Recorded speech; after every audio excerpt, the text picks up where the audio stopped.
to commemorate the birth anniversary of Maulana Abul Kalam Azad, who was a visionary educationist, a freedom fighter, and the first education minister of independent India. Today's program has been jointly organized by Institutions Innovation Council and Internal Quality Assurance Cell of Victoria Institution College. Now, this day reminds us that education is not just about acquiring degrees, but inculcating a spirit of curiosity, of nurturing a culture of creativity, and at the same time empowering independent minds.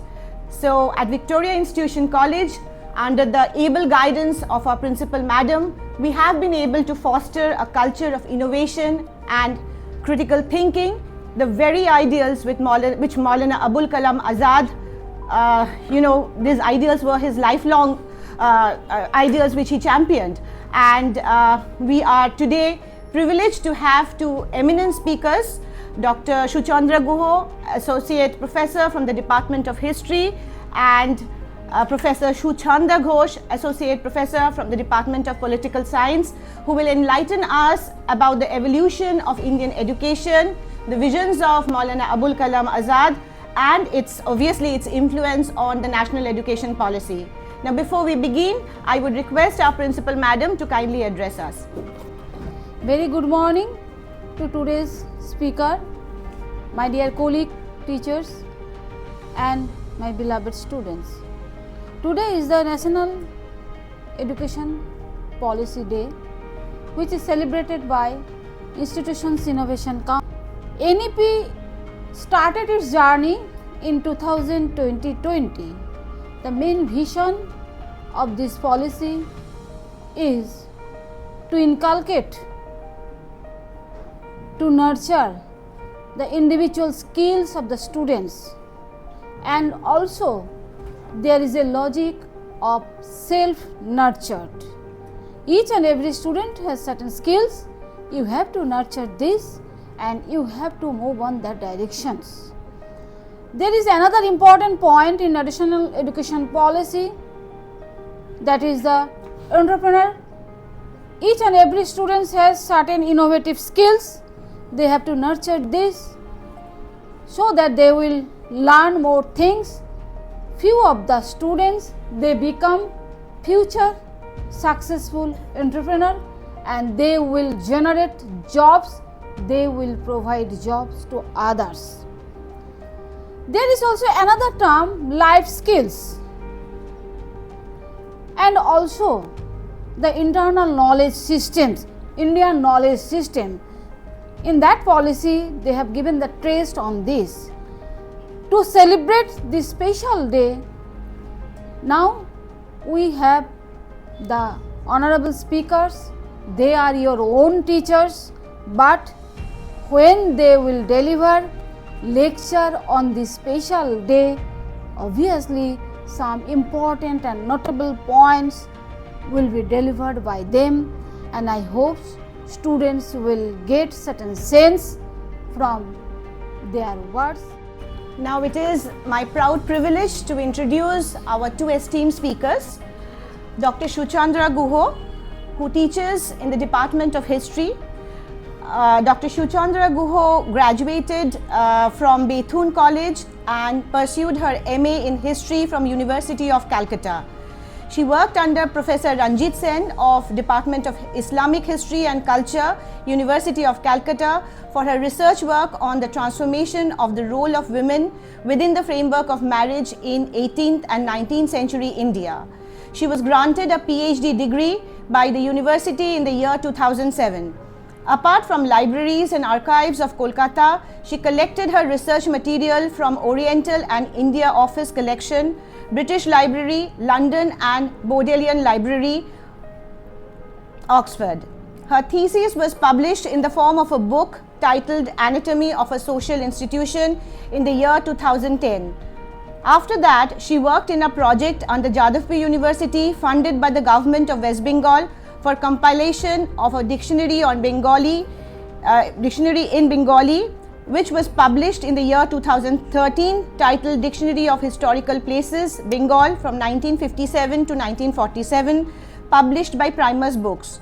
She has participated in various seminars, conferences all over the country. Her latest essay, titled Women and Health, Pre- and Post-Colonial India, Impact of Child Marriage and Seclusion, was published in the year 2018 in a book titled Modernistic Approach in Mass Communication, Journalism and Social Sciences. She has contributed essays in the Quarterly Review of Historical Studies and Itihas Anushandhan of Paschim Bongo Itihas Sangshad.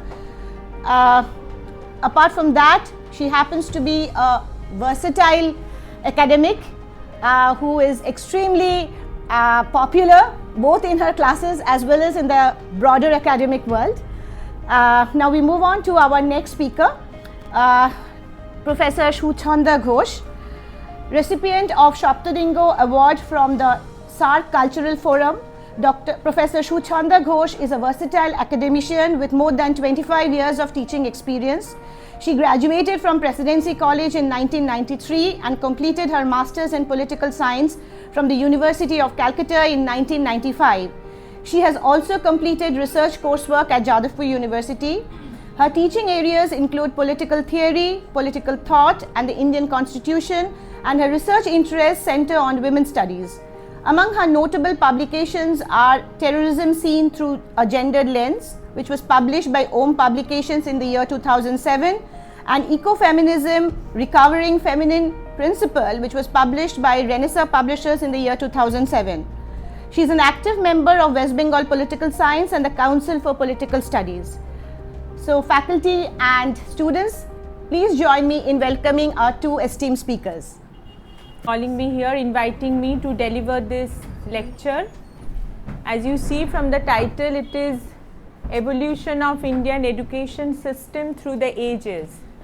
And I'm here, we are all here to celebrate the birth anniversary of Maulana Abul Kalam Azad, a visionary, as Madhumita said, a freedom fighter and the first education minister of independent India. So it is my small tribute to him. What I am going to say is nothing new. You all know, you have read even in your school textbook. What I'll do, I'll just refresh our memory on this occasion, which includes our knowledge, the learning process and everything. So in my talk, I'll focus on the structured system and its evolution in our country. All right, so I start from the beginning. So as you see from the picture,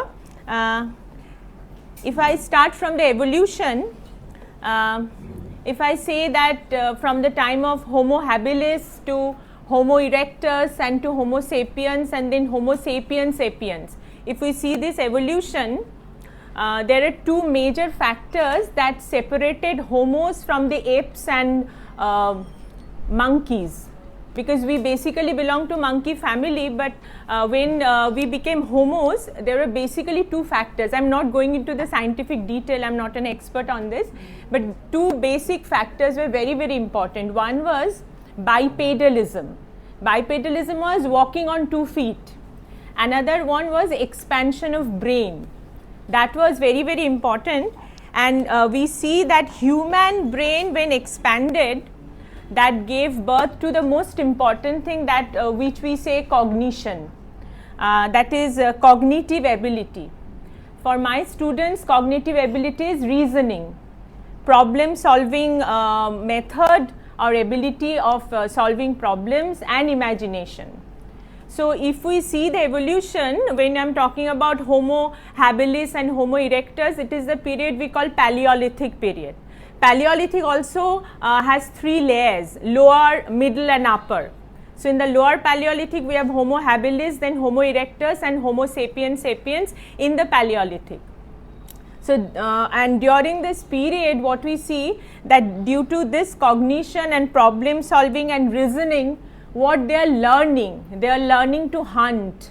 Here also we see the learning. It is not a structured education, but they are learning to hunt, they are learning to make tools, they are learning to recognize the plants, which plants are poisonous, from which plant to extract color, from which plant to extract poison. So they are all learning here, and also they are learning to build shelters. So it all started in the Paleolithic period, and from this we see that reasoning, problem solving and imagination, then we move on to language, symbols and storytelling, and that led to cooperation. As we see painting on the wall, rock caves. If you go to Bhimbetka, you will see the painting on the wall, you see the potteries. These are all through learning. So we could say that education, or rather I will say learning, that was humanity's first survival instinct. If we want to survive, we need to learn. So it was not a structured education, but it was learning. It was for survival. Since we are celebrating the National Education Day, and education, it is a systematic education. When we are talking about, we must talk about Gurukula system. I think you all know Gurukula system.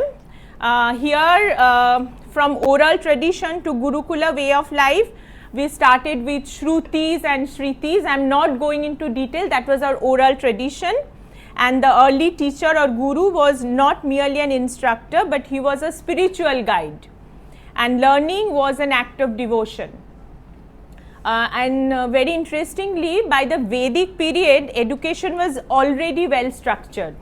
If you see, it was not confined to ritual learning, but if we see the curriculum, it embraced philosophy, grammar, logic, mathematics, medicine, astronomy. So all these were part of this education, learning process. So it was rather a very structured education system in the Gurukula. And this Gurukula system, when evolved, one of the most distinctive features here is, it was not a school in the modern sense of the term, but it was a way of life, because the Shishyas, the disciples, they used to live with the Gurus. So it was not only that and live in the ashrama, and they were learning through direct experience. They were experiencing things, they were helping the Gurus, they were bringing the woods from the forest. So it was not only learning, it was a life skill they were learning. So that was very, very interesting. Nowadays we talk of life skills. So that they were learning in the Gurukula, it was the life skill.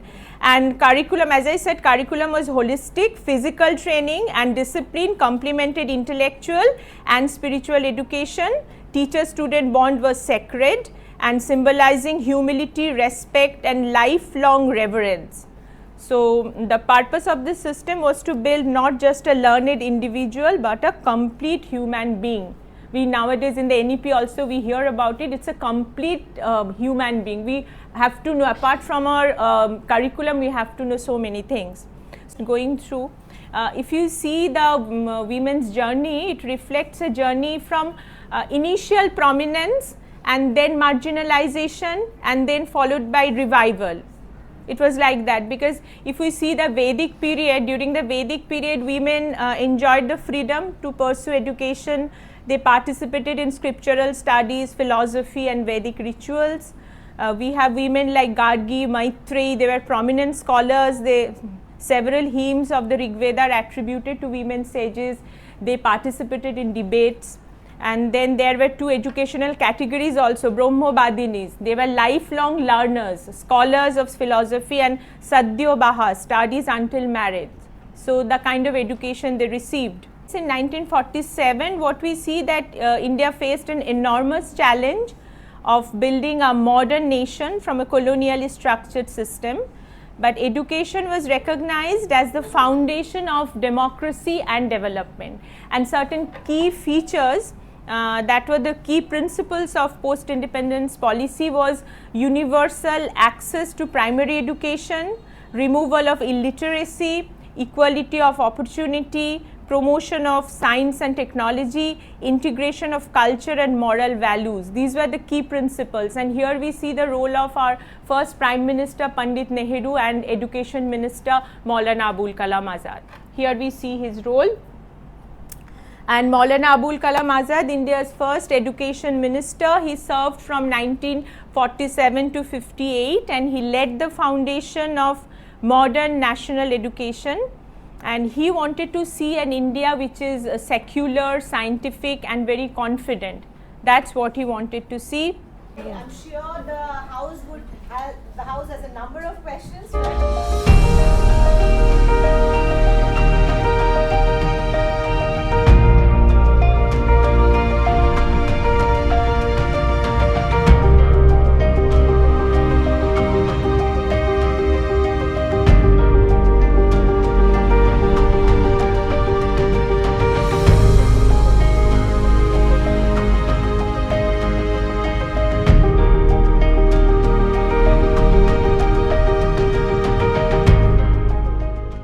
A very good afternoon to my esteemed colleagues and dear students on this very auspicious occasion of the National Education Day.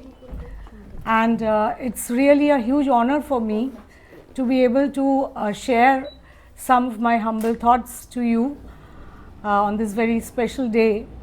And for this opportunity, I am extending my heartfelt gratitude to the institution's Innovation Council, IQSC, and of course our principal madam. Now, as Dr. Ghosh has already said, that my discussion will be on Abul Kalam Azad's vision of education and its reflection in the National Education Policy of India, or NEP, introduced in 2020. Now, before I go into the details of my discussion, let me just give you an outline of the structure in which I have tried to frame my discussion. আমার বক্তব্য আমি যেভাবে উপস্থাপন করার চেষ্টা করব, সেটা কিভাবে আমি সাজিয়েছি সেটার একটা আউটলাইন বলতে চাই প্রথমে। As you all know that this day is dedicated to the memory and the birth anniversary of Maulana Abul Kalam Azad. নাও আমি যেটা করেছি যে প্রথমে তার শিক্ষা জীবন এবং তার কর্মজীবন সম্পর্কে খুব সংক্ষিপ্ত একটি বিবরণ, এবং তারপরে তার যে শিক্ষা সম্পর্কে তার যে বিস্তারিত ধারণা সেটাকে আলোচনা করার চেষ্টা করব। এবং এই জায়গাটাকে আমি খুব গুরুত্ব দেব, বিশেষ করে স্টুডেন্টদের বলবো যে তার যে সমস্ত আইডিয়াসগুলো আছে সেখানেই কিন্তু আমরা বুঝতে পারবো, সেগুলো যদি একটু আমরা গভীরে দেখি বা চিন্তা করি, যে how it had it's direct reflection on the national education policy today. সব কিছুই কিন্তু তার ধারণার মধ্যে অলরেডি ছিল। So today we are indebted to him for giving us the main ingredients by which this new education policy has been framed. এবং তারপরে আমি নিউ এডুকেশন পলিসির যে মেন বিষয়গুলো সেগুলো খুব সংক্ষেপে আলোচনা করব, কারণ এখানে যারা রয়েছেন তারা প্রত্যেকেই নিউ এডুকেশন পলিসি সম্পর্কে ওয়াকিবহাল। And finally, I will come to the areas of convergence between Maulana Azad's ideas and the new education policy. Following Vivekananda, we can say that education is a process of life building, man making, character making, assimilation of ideas. So, from this we can understand that a healthy relationship between the society and the individual can be maintained by education. It's a great tool of maintaining a cohesion in the society. And at the same time, education can also make us sensible, responsible, compassionate citizens, so that a strong country can develop. With these words in the background, let us come to Maulana's issues. Actually, Maulana Azad was not only a towering personality in pre-independence India, he was also a very vital figure in the post-independent Indian educational scenario particularly. And today, with my humble talk, I would like to pay my tribute to this great visionary who had lasting contributions in the realm of education in India. Now, belonging to quite educated family, Maulana's educational journey was very diverse. Due to his quest of knowledge, he was well acquainted with several languages like Arabic, Persian and Urdu, and he had also a very tight grasp over various subjects and branches of knowledge, including philosophy, science, history and literature. He began his career as a very skillful journalist with a very inquisitive mind, and also he had a remarkable insight on contemporary issues. And a very important issue which he used to hold very dear to his heart was that of education. And he felt that education was actually indispensable for a country like India, which has remained under colonial rule for such a long time.